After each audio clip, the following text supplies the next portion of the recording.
මම කැමති අපේ හෙළමිතුරෝ සංගමේ අ, සහෘදයෙකුට ආරාධනාවක් කරන්න.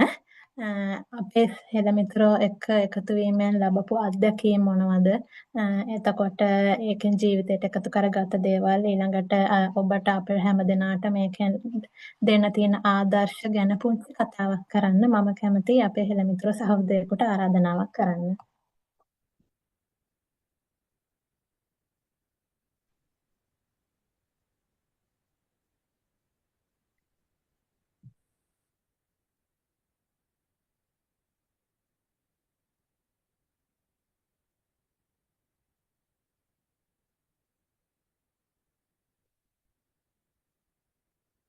ස්තුතියි හේවතේ. හේවතේ ඇහෙනවද බං? ඔව් භාෂිත. හරි. මම භාෂිත ඉවත් වෙනවා. මම අද කියන්නේ ඇයි අපි මේ වොලන්ටියර් කරන්න ගියේ අපිට ලැබෙන ප්‍රතිලාභ මොකක්ද? ඒ වගේම මේ වොලන්ටියරින් කරන එකෙන් අපි ලබාගත් දේවල් මොකද්ද? ඒ කියන්නේ අපට සහ අනිත් කට්ටියන්ට අපෙන් ලැබුණ දේවල් මොනවද? මම මුලින්ම පොඩියට කියන්න මොකද්ද මේ වොලන්ටියරින් කියන්නේ කියලා. වොලන්ටියරින් කියන්නේ සාමාන්‍යයෙන් බොහෝ දෙනෙක් කියනවා අපි වොලන්ටියරින් කරනවා අපිට සල්ලි ලැබෙනවා. මොකද්ද අපේ ඇයි කාලේ වේස්ට් කරගෙන ඇයි මෙහෙම කරන්නේ? ඇත්තට මේක වේස්ට් කිරීමක් නෙවෙයි. ඒක අපට අපේ පැත්තේ සමාජයට වෙන්න තියෙන යුතුකම. ඉටු කිරීම තමයි අපි මේ හරහා කරන්නේ. ඒ කියන්නේ අපි මැදිහත් වෙලා නොකොත් ස්ටාර්ට් කිරීමක් නැත්තරම. ඒ කියන්නේ කවුරු හරි මූලිකත්වය ගන්න ඕන. එතකොට මේ ඒ වගේ පොඩි ඉන්ට්‍රොඩක්ෂන් එකක් කියන්න පුළුවන් වොලන්ටියරින් කියන්නේ කියලා. දැන් මම කියන්න වොලන්ටියරින් කියන්නේ අපට තියෙන වාසි මොකක්ද කියලා. මූලිකම වාසිය තමයි ලීඩර්ෂිප් එක. ඒ කියන්නේ නායකත්වය. ඒ කියන්නේ ව්‍යාපෘතියක් හරිය නැත්නම් මොකක් හරි ඉවෙන්ට් එකක් අපි මෙහෙවනකොට එතන මේ අපිට කරන්න පුළුවන් අපේ ප්‍රොසෙස් ලෙවල් එක අපිට පුළුවන් මේ කොන්ෆිඩන්ස් ලෙවල් එක බලා ගන්න පුළුවන්. ඒ වගේම තමයි අපිට මේ කෞශල වර්ධනය බලා ගන්න පුළුවන්. ඒ කියන්නේ මෙතෙන්දි ටීම් වර්ක් එක ඒ වගේම ප්‍රොබ්ලම් එකක් ආවට පස්සේ ඒක කොහොමද අපි විසඳගන්නේ කියලා. ඒ වගේ ගොඩක් දේවල් ඉගෙන ගන්න පුළුවන්. ඒ වගේම අපිට පුළුවන් කනෙක්ෂන් හදාගන්න පුළුවන්. මේකේ අපේ එළමිතුරු කියන ඕගනයිසේෂන් එක තුළ රටේම ඉන්න යුනිවර්සිටි කැම්පස් මේ කැම්පස් කට්ටියන්ගේ ළමයින්ගේ එකතුවක් තමයි මෙන්න මේ එළමිතුරු ශ්‍රේෂ්ඨ සංවිධානය. ඒ නිසා මෙන්න මේකෙන් අපිට කනෙක්ෂන් ගොඩක් හදාගන්න පුළුවන්. ඒ වගේම තමයි ඊළඟ වැදගත්ම දේ තමයි කමියුනිකේෂන් එක. කමියුනිකේෂන් එක කියන්නේ අපි අනිත් කට්ටියත් එක්ක කතා කරන්නේ කොහොමද? ගොඩක් කට්ටිය A level ගියා, A level කළා, කැම්පස් අවුට් වුණා. ඊට පස්සේ අවුලක් තියෙන කොහොමද අපි සමාජයට යන්නේ? ඊට පස්සේ මේ ඒකට ඒවත් එක්ක අපිට මේ කමියුනිකේෂන් එක අනිවාර්යයෙන්ම හදා ගන්න ඕනේ. අනිත් එක තමයි මෙන්ටල් සැටිස්ෆැක්ෂන් එක. මානසික ශුද්ධිය. ඒ කියන්නේ අපි තව කෙනෙක්ගේ මූණට හිනාවක් එන්න පුළුවන් නම් අන්න ඒක තමයි අපි වොලන්ටියරින් කිරීමේ ප්‍රධාන හේතුව.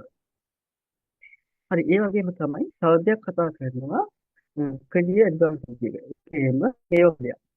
දැන් අපි ජොබ් එකට හරි නැත්නම් මොකක් හරි වැඩසටහනකට යනකොට CV එකක් අරගෙන යනවා. CV එකක් අරගෙන යනකොට ඒගොල්ලෝ ඉන්ටර්විව් බලාපොරොත්තු වෙනවා. අපිට හරි soft skills කියනවා. ඊට අමතරව ඒගොල්ලෝ අපේ බලන මේ කමියුනිකේෂන් ස්කිල්ස් ඒ වගේම අපි කරන ප්‍රසන්ටේෂන් ස්කිල්ස් අපිට තියෙන කනෙක්ෂන් මොනවද අපි කරන වොලන්ටියරින් මේ ඉවෙන්ට්ස් මොනවද කියලා. එතකොට මෙන්න මේ වොලන්ටියරින් කිරීමේ ප්‍රධාන වාසි ඇත්තටම අපි යන වෘත්තීය ජීවිතයට බලපාන. හරි ඒ වගේම තමයි giving back to community. ඒ කියන්නේ සමාජයට අපි මොකක් හරි දෙන්න ඕන. ඒ කියන්නේ අපි යම් මට්ටමකට දැන් මෙතෙන්ට ඇවිල්ලා යම් දෙයක් කරන්න පුළුවන් මට්ටමකට ඉන්න නිසා අපි ඇත්තටම සමාජයට වැදගත් දෙයක් වචනකින් හරි වැදගත් දෙයක් කරන්න පුළුවන්කම තියෙනවා. ඒ කියන්නේ තව කෙනෙක් කරනකම් බලන් ඉන්න නෙමෙයි. ඒක නායකත්වයක් දීලා හරි කියන්නේ නායකත්වයක් හදාගෙන හරි අපි කරන්න පුළුවන්කම තියෙනවා. හරි ඒ වගේම තමයි මෙතෙන්දී දැන් ඉස්සරහට තාක්ෂණයත් එක්ක තමයි යන්නේ. මේ තාක්ෂණයත් එක්ක යනකොට එතකොට දැන් අපි තාක්ෂණය සමග අපේ වැඩ පහසු කරගන්න ඕනේ. ඒක හැමදාම අපි පොත්වල ලියලිය එක්සල් ෂීට් හදා හදින්න ඕනේ නැහැ. අපි ඒකට වෙනම ඇප් එකක් නැත්නම් software එකක් හදනවා. එතකොට අපි තාක්ෂණෙත් එක්ක පාවිච්චි කරනකොට අපේ වැඩ ඉක්මන් වෙනවා. අපි කරන progress එක process එක manage කරගන්න පුළුවන්. අපේ grow එක කොහොමද මේ users ලගේ engagement එක කොහොමද කියලා අපිට බලා ගන්න පුළුවන්. හරි. මෙතන තව ප්‍රධාන වාසිය තමයි power of unity. ඒ කියන්නේ අපි එක්කෙනෙක් විදියට කරනවාට වඩා අපි කණ්ඩායමක් එකතු වෙලා මේ වැඩේ කොහොමද ලස්සනට පිළිවෙලට කරන්න කියලා හැඟීම. අවසානයේ කියන්න ඕන ඒකත් එක්කම ආයෙත් පොඩි පණිවිඩයකින් මගේ කතාව නවත්තන්න. මේ වොලන්ටියරින් කියන්නේ අපටවත් නැත්තම් මේන් අපේ ටීම් එකටවත් මේ ඒගොල්ලන්ට ආදායමක් ලැබීමේ මාර්ගයක් නෙමෙයි. අපි අපේ ශ්‍රද්ධාවෙන් සමාජයට කරන යුතුයකම. අපේ මේ ඉටු කිරීමක් වගේ. ඒ කියන්නේ අපි අනිත් අනිත් කට්ටිය ගැන හිතලා ඒ අපි දැන් ඇත්තටම වොලන්ටියරින් එකේ තව දෙයක් තමයි ඒ කියන්නේ වෙන කවුරු හරි කරදරයක වැටුණාට පස්සේ දැන් අපි මේ ප්ලේස් එකට ඇතුළු අපි අපිට කරදරයක් වෙන්න ඕනේ ඒ කරදරය අපිට තේරුම් ගන්න පුළුවන් නම්. ඒතකොට තමයි තියෙන්නේ මේ වොලන්ටියරින් කියන්නේ වැදගත්කම. ඒගොල්ලන්ට සපෝට් එකක් දීමේ වැදගත්කම. තවදත් මගේ කතාව මම දිග්ගස්සන්නේ නැහැ මේ ටයිම් මැනේජ්මන්ට් එක නිසා. මම මගේ කතාව මෙතනින් අවසන් කරනවා. නැවත අපේ සොහිද ආරාධනාව. බොහොම ස්තුතියි භාෂිත අපිත් එක්ක අදහස් බෙදා ගැනීම වෙනුවෙන්. මම කැමතියි තව අපේ හෙළමිතුරෝ සංගමේ සහෘදයෙකුට ආරාධනා කරන්න තව අත්දැකීමක් අපිත් එක්ක බෙදා ගන්න.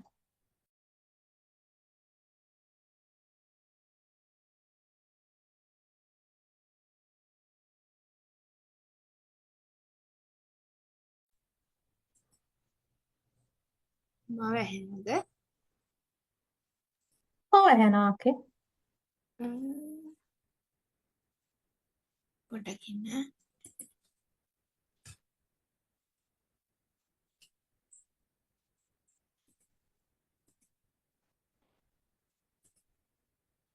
හරි. මම මේ සංවිධානයට එකතු වෙලා දැන් අවුරුද්දක් විතර වෙනවා. ඒතර මට නම් මෙතනදී ගොඩක්ම වැදගත් වෙන දේ තමයි ඔයගොල්ලෝ අහලා තියෙනවද දන්නේ හෙඩොනික සතුට සහ යුඩොමොනික සතුට කියලා දෙකක් ගැන. එතකොට මෙතන හෙඩොනික සතුට කියලා කියන්නේ අපි පර්සනල් දේවල් වලින් ගන්න තෘප්තිය කියන්නේ මෙහෙම කිව්වොත් අපි යම් කිසි මොන හරි සින්දුවක් අහලා සතුට වෙනවා ආය අපි normally එන්නේ එක රේන්ජ් එකකට. ඒක අපි ගොඩාක් ඩීප් යන්නෙත් නෑ. එක ලෙවල් එක තමයි අපි සතුටින් ඉන්නවා ආය normally ඉන්නවා ආය සතුටින් ඉන්නවා ඒ වගේ දෙයක්. ඒතකොට යුඩොමොනික සතුට කියන්නේ අපි සමාජයක් වෙනුවෙන් හෝ වෙන කෙනෙක් වෙනුවෙන් අපි කරලා ගන්න සතුට. ඒක නිකන් අර එක ලෙවල් එකක් තියෙන්නේ. ඒ කියන්නේ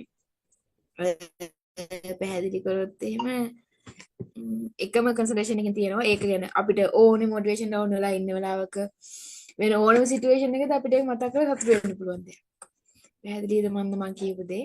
මට නම් ගොඩක් මේ වොලන්ටියර් දේවල් වලින් එතකොට මිනිස්සුත් එක්ක හැසිරෙනකොට ඒ හම්බෙන එක මානසික තෘප්තිය නිදහස. හැබැයි ඒකට හොඳ පිරිසක් එන්න ඕනේ. එහෙම නැතුව ඔලු විකාර වෙන, හරි ලිඩර්ෂිප්ස් නැති, ඒ වගේ අවුල් කට්ටියක අපි වැඩේ කරනවා නම් ඇත්තට මේක අඩු වෙන්න පුළුවන්. ඒ වගේම ඔයගොල්ලෝ අහලා තියෙනවද දන්නේ නැහැ. ඇත්තටද රිසර්ච් එකකින් හොයාගෙන තියෙනවා.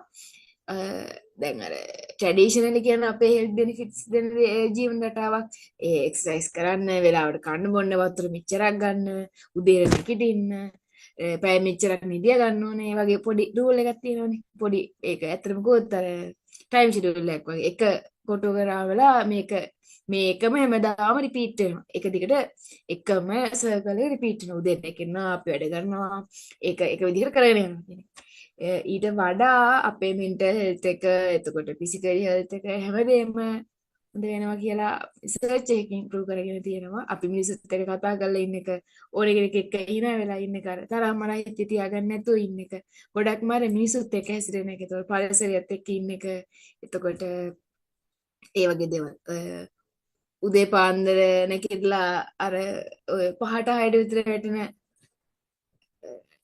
මුලින්ම පොළවට වැටෙන ඉර එළිය. එතකොට හවස 5ට 6ට බීච් එක ළඟ ඉඳන් ගන්න ඒ ඇස් දෙකට දෙන මානසික තෘප්තිය. එතකොට අපේ ඔළුවට දෙන එන මාන නිදහස. ඒ වගේ දේවල් එක්ක. එතකොට මම නම් මෙතනදී දකින්නේ ඔය අපි තව පිරිසක් ඉන්නවනේ අපි යන තැනකට දෙයක් කරගන්නවා කියන අදහසින්. අපි මොනවාරි පින්නම් බලාපොරොත්තු වෙන දෙයක් කරන එකයි. ඇත්තට මන්ට නම් මෙතනදී ගොඩක් ලැබෙන්නේ අර මොකුත් ආෆ්ටර් රිටර්න් ඉන්වෙස්ට්මන්ට් එකක් නැතුව මේක ගන්න මාර තෘප්තියකින් මාර සතුටින් තව කෙනෙක්ට දෙයක් කරනවා කියන හැඟීමෙන් හරියන්නේ අපිට අපි මෙහෙම කරානේ එහෙනම් මටත් ආයේ මේ දෙයක් හම්බෙයි කියන බලාපොරොත්තුකින් නෙවෙයි.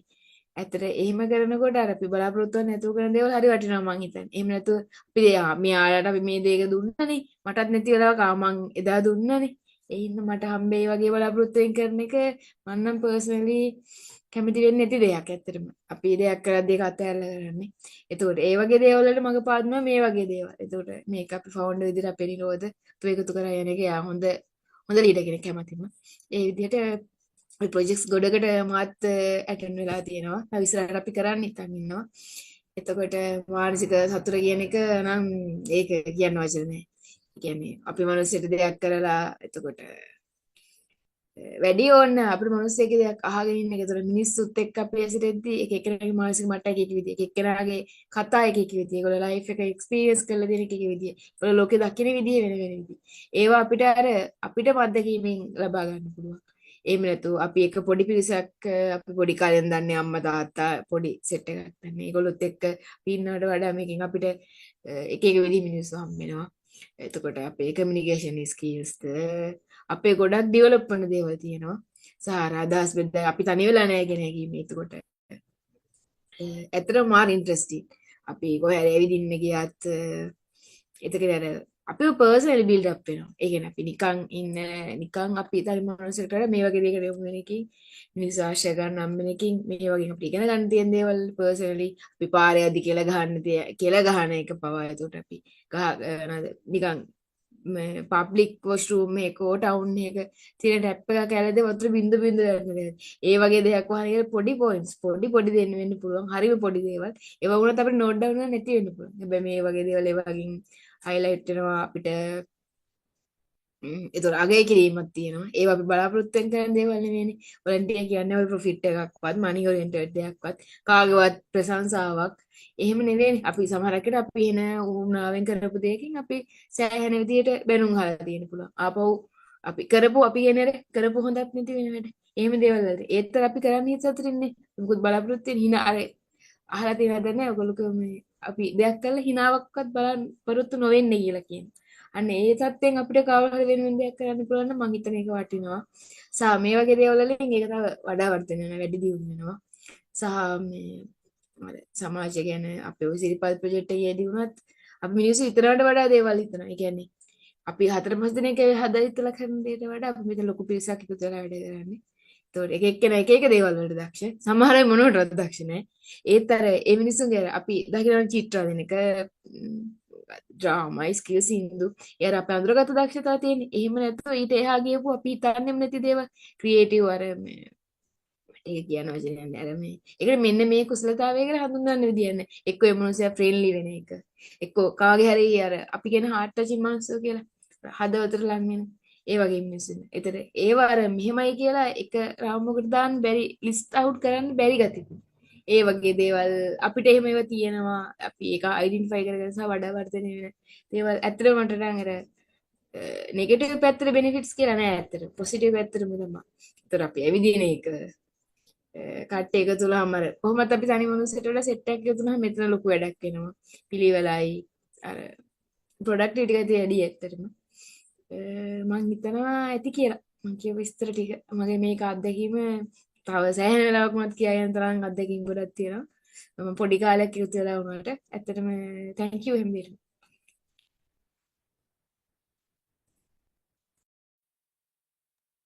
බොහොම ස්තුතියි කාවෙන්දි සොහොයුරියට අපිත් එක්ක වටිනා අදහස් ටිකක් බෙදා ගැනීම ගැන. ඊළඟට අපේ සවසර ඉඳන් සාර්ථකව පැවැත්වුණු අපේ හෙළමිතුරු වාර්ෂික රැස්වීමේ අතිසාර්ථක අවසානයටයි අපි ළඟා වෙලා ඉන්නේ.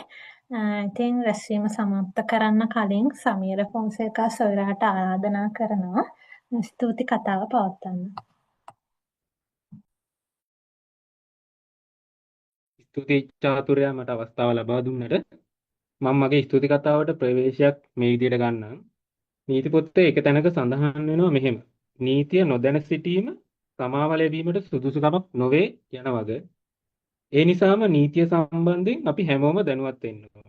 ඒ දැනුවත්භාවය ලබා දීම වෙනුවෙන් වූ කර්තව්‍යයට සහයෝගය ලබා දීම වෙනුවෙන් අද දවසේ නීතිය සම්බන්ධයෙන් විශේෂිත දේශනයක් පැවැත්වීමට අපගේ ආරාධනාව පිළි අරගෙන අපගේ Zoom වේදිකාවට ගොඩ වූ කොළඹ විශ්වවිද්‍යාලයේ නීති පීඨයේ සහායක අතිකාචාර්ය නිපුන් ආකාශ් දිනේන්ද්‍ර මහතාට බෙහෙවින්ම ස්තුතියි. මට තව කතාවක් තියෙනවා කියන්නේ. ඒක තමයි අපි සත්තුන්ට ආදරේ. බල්ල පූසු හාවු වගේ සුරතල් සත්තුන්ට ආදරය සහ ආරක්ෂාව ලබා දෙන්න අපි පුරුදු වෙලා ඉන්නවා. ඒ අපේ හැටි. ඔවුන් වෙනුවෙන් අපි සංවේදී. හැබැයි සර්පයන්ට ආදරය, ආරක්ෂාව, සංවේදීත්වය යොමු කරනවා කියන කාරණය අපිට ටිකක් නුහුරු අත්දැකීමක් වෙලා තිබ්බා. හැබැයි ඒ අය අපේ සෝබා දහමේ අත්‍යවශ්‍ය කොටස්. අපි ඒ අයටත් ආදරය කරන්න අවශ්‍යයි වගේම ඒ අයව ආරක්ෂා කරගන්නත් ඕන. මේ කාරණය අපේ හිත ඇතුලේ පැල කරන්න බොහෝ සෙයින් කැප වුණ කෙනෙක් අද අපේ ආරාධනාව පිළි අරගෙන අපේ Zoom වේදිකාවට ගොඩ වුණා. ස්නේක් ගාඩියන් නමින් හැමෝම දන්න දේශබන්දු සම්පත් තුෂාර චන්ද්‍රසිරි මහතාටත් මාගේ ස්තුතිය මේ අවස්ථාවේදී පුද කරනවා. ඒ වගේම සමාජයේ ධනාත්මක අභිවෘද්ධිය උදෙසා ඕනෑම මොහොතක කැපවීමට සූදානමින් සිටින සංවේදී හිත් ඇති සාරධර්ම වලින් හෙබි සුභවාදී බලාපොරොත්තු ඇති රටේ අනාගතය වෙනුවෙන් අදිෂ්ඨානයෙන් යුතුව බලා සිටින ඔබ සියලු දෙනාටම හෙළමිතුරෝ ස්වේච්ඡා සංවිධානය වෙනුවෙන් මාගේ හෘදයාංගම ස්තුතිය නැවත නැවතත් ලබා දීමට කැමැති බව සඳහන් කරමින් මගේ ස්තුති කතාව මෙතනින් අවසන් කරනවා. බොහොම ස්තුතියි. පෙරවන් සන්නයි. බොහොම ස්තුතියි සමීර. ස්තුති කතාව ඉදිරිපත් කිරීම වෙනුවෙන්.